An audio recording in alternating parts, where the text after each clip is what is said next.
Салауатты тамақтану дағдылары. Сәлем, менің атым Руслан.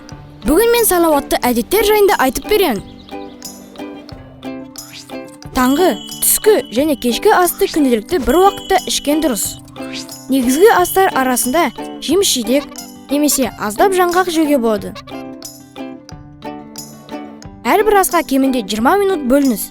Тамақты аздаған бөлшектермен жеңіз, асықпай шайнаңыз.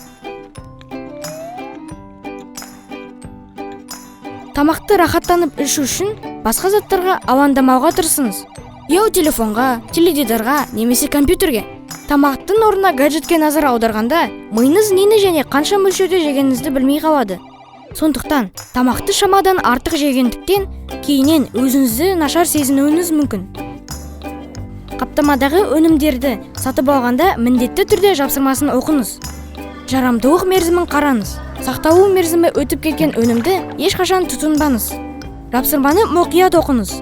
Трансмайлардың, тұз бен қанттың мөлшері көп өнімдерді алмаңыз. Неліктен екендігін қазір түсіндіремін.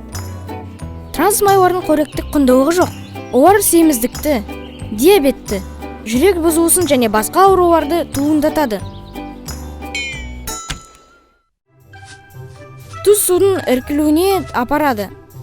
Судың организмдегі артық мөлшері қан тамырларындағы қысымды көтереді. Бұл жүрекке, бүйрекке және миға артық жүктеме түсіреді.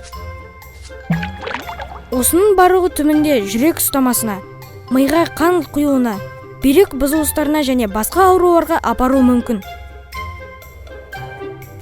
Қант энергия көзі болғанымен, тәттіге, әуестік, семіздікке, диабетке және басқа ауруларға апару мүмкін.